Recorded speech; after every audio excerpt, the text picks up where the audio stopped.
Hello everyone. स्वागत है आपका हमारे इस चैनल जिसका नाम है गवर्नमेंट एग्जाम्स फंडा। कवर कर रहे हैं सीडीएस के लिए इम्पोर्टेंट करंट अफेयर्स। आज इसका रहेगा पार्ट 16। इसके अलावा मैं आपको बता दूं, आप लोगों को जो mock test first complete mock test provide करवाया था, आप में से काफ़ी लोगों ने उसको परचेज़ कर लिया है। जिन लोगों ने परचेज़ नहीं किया वो आज ही जाकर परचेज़ कर लीजिए। मैं आपको डाउनलोडिंग का लिंक, वेबसाइट का लिंक नीचे कमेंट बॉक्स में दे दूंगा। इसके अलावा आप में से काफ़ी लोग और मॉक टेस्ट की डिमांड कर रहे थे, उसको भी जल्दी पूरा किया जाएगा। और पॉजिटिव और नेगेटिव कमेंट्स जो जो भी आपने बताया है, क्योंकि फर्स्ट मॉक टेस्ट आप लोगों को प्रोवाइड करवाया गया है तो कुछ गलतियां हो गई, जैसे प्रिंटिंग मिस्टेक भी थी उसमें। तो हमारा मेन मोटिव यही था कि आप लोगों की नीड के अनुसार ही आपको मॉक टेस्ट प्रोवाइड करवाए जाएं। अगर उनमें से कुछ गलतियां हो गई हैं, चाहे वो क्वालिटी के रिलेटेड हो, चाहे कोई और गलती जो आपको लगी हो, वो हम उसको अगले मॉक टेस्ट में सुधारने की पूरी कोशिश करेंगे। काफ़ी लोगों के जो है इनकरेजमेंट वाले कमेंट्स आए, उनको बहुत ही ज़्यादा मॉक टेस्ट पसंद आए। उसके अलावा पॉजिटिव और नेगेटिव कमेंट्स किसी भी चीज़ की दो साइड्स होती है, वही हमें और बेहतर करने के लिए मोटिवेट करती हैं। तो अगला मॉक टेस्ट जो आएगा वो पहले से भी कहीं ज़्यादा बेहतर होगा, उसमें और भी ज़्यादा मेहनत कर रहा हूँ मैं, आप लोगों को जल्दी प्रोवाइड करवाया जाएगा। तो चलिए बिना देर के हम सीडीएस के लिए करंट अफेयर्स का पार्ट 16 शुरू करते हैं। अभी अभी गवर्नमेंट ने protection of children from sexual offences यानी कि पॉक्सो एक्ट 2012 में अमेंडमेंट्स जो है अप्रूव करती है। बहुत ही ज़्यादा इंपॉर्टेंट क्वेश्चन है। सीडीएस में 2015 या 16 में पॉक्सो से रिलेटेड क्वेश्चन आया था। अब अमेंडमेंट इसमें प्रपोज की गई है तो आपको दोबारा किसी ना किसी फॉर्म में ये क्वेश्चन देखने को मिल सकता है। इस वजह से बहुत ज़्यादा इंपॉर्टेंट है। जो मेजरली अमेंडमेंट्स की गई है, पहले भी ये जो चिल्ड्रन को सेक्सुअल ऑफेंसेस से प्रोटेक्ट करता था, लेकिन जो हमारी फीमेल चाइल्ड है उनके लिए ये जो एक्ट था बहुत ज़्यादा स्ट्रॉन्ग था, लेकिन मेल चाइल्ड के लिए उतनी चीज़ें इस एक्ट में नहीं थी, उतना स्ट्रॉन्ग एक्ट मेल चाइल्ड के लिए नहीं था। तो इस वजह से मेल और फीमेल चाइल्ड को बराबर की प्रोटेक्शन दिलाने के लिए और इस एक्ट को और ज़्यादा मजबूत करने के लिए अमेंडमेंट्स जो है प्रपोज की गई हैं। तो देखते हैं कि इस क्वेश्चन का आंसर क्या होगा। स्टेटमेंट 1 देखते हैं। The amendments provide for the death penalty when the child is less than 12 years. अभी अभी जो अमेंडमेंट हुई है उसके अकॉर्डिंग अगर किसी बच्चे की उम्र 12 साल से कम है, चाहे वो मेल चाइल्ड हो चाहे वो फीमेल चाइल्ड हो, अगर उसके साथ पेनिट्रेटिव सेक्सुअल असॉल्ट किया जाता है तो उस बंदे को डेथ पेनल्टी की सज़ा सुना दी जाएगी। बहुत ही बड़ा और सख्त कानून जो है हमारी सरकार लेके आई है, इसमें अमेंडमेंट की गई है, तो ये है स्टेटमेंट बिल्कुल ठीक। दूसरी चीज़, जो पॉक्सो एक्ट है 2012 का, उसके अकॉर्डिंग चाइल्ड की डेफिनेशन क्या है? वो हर बंदा, वो हर बच्चा जिसकी उम्र 18 साल से कम है उसको चाइल्ड माना जाता है पॉक्सो एक्ट 2012 के अकॉर्डिंग। तो इस वजह से दूसरी स्टेटमेंट भी है बिल्कुल ठीक। तो इसका सही आंसर होगा बोथ 1 और 2। तो चलिए चलते हैं आगे। अगला क्वेश्चन देखते हैं। उतना ही इंपॉर्टेंट क्वेश्चन है जितना कि पॉक्सो एक्ट 2012 वाला क्वेश्चन था। फॉरेन डायरेक्ट इन्वेस्टमेंट की पॉलिसी में कुछ चेंजेस हुए हैं और ये जो पॉलिसी नई वाली है ये लागू होगी 1 फ़रवरी 2019 से। अब ये क्वेश्चन को ध्यान से समझिए। इस क्वेश्चन में दो चीज़ें जो है वो बार बार रिपीट हुई हैं, पहले उसको समझना बहुत ज़्यादा ज़रूरी है। सबसे पहले है inventory based model e commerce का और मार्केट प्लेस मॉडल। ये दोनों चीज़ें है क्या? अब इसको एग्जाम्पल से समझिए। ये जो मार्केट प्लेस मॉडल है ये क्या है? एग्जाम्पल लेता हूँ अमेज़ॉन की जो हमारी वेबसाइट है जहाँ से हम शॉपिंग करते हैं। मार्केट प्लेस मॉडल क्या होता है?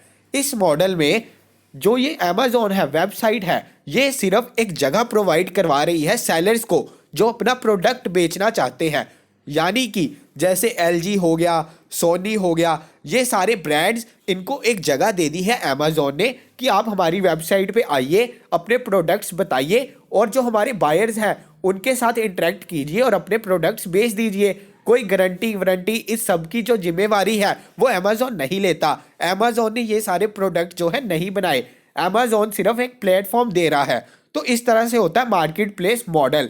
मार्केट प्लेस मॉडल में जो बंदा अमेज़ॉन को चला रहा है उसने जो है प्रोडक्ट्स बनाए नहीं होते, वो सिर्फ एक प्लेटफॉर्म देता है। अब इन्वेंट्री बेस्ड मॉडल क्या है? ये है जैसे अलीबाबा चल रहा है, अलीबाबा का ग्रुप।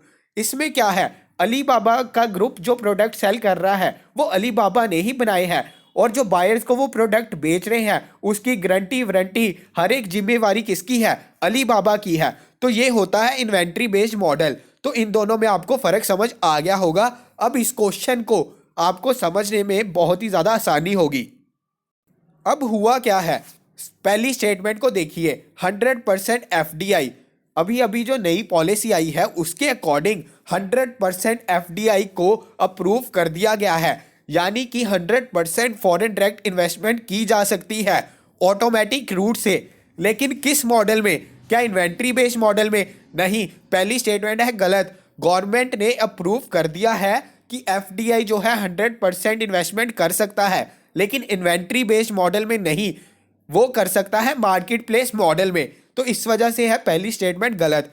दूसरी statement, foreign direct investment is not permitted in the market place model of e commerce.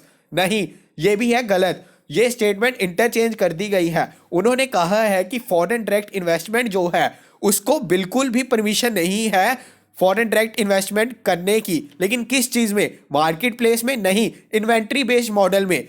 जो हमारी सरकार है उन्होंने कहा है कि फॉरेन डायरेक्ट इन्वेस्टमेंट आज से नहीं की जाएगी, 1 Feb 2019 से नहीं की जाएगी। किस में? इन्वेंट्री बेस्ड मॉडल में। और 100% तक फॉरेन डायरेक्ट इन्वेस्टमेंट की जा सकेगी किस में? मार्केट प्लेस मॉडल में। इस वजह से पहली दोनों स्टेटमेंट्स है गलत। तीसरी statement, e commerce market place entity can not mandate any seller to sell any product exclusively on its platform only. अब तीसरी स्टेटमेंट है, ये क्या कहती है? ये कहती है कि जो मार्केट प्लेस एंटिटी है जैसे कि अमेजोन है, वो किसी भी सेलर को, यानी कि जैसे एलजी की कंपनी है, उसको ये बाध्य नहीं कर सकती कि आप सारे प्रोडक्ट सिर्फ अमेजोन पर ही बेचिए। ये पॉलिसी के खिलाफ होगा। यानी कि जो अमेजोन है, फॉर एग्जाम्पल ले रहे हैं कि मार्केट प्लेस मॉडल में जैसे अमेजोन है, वो किसी भी सेलर को बाध्य नहीं कर सकती कि वो अपना प्रोडक्ट सिर्फ यहीं पर बेचे। वो अपना प्रोडक्ट कहीं पर भी बेच सकते हैं, साथ में अमेजोन पर भी बेच सकते हैं, उसके अलावा कहीं चाहे तो वहाँ पर भी बेच सकते हैं। तो इसकी वजह से पहली दोनों स्टेटमेंट थी गलत, तीसरी स्टेटमेंट है ठीक। तो इसका सही आंसर होगा 3 ओनली। तो चलिए चलते हैं आगे। Global wage report is release by which of the following.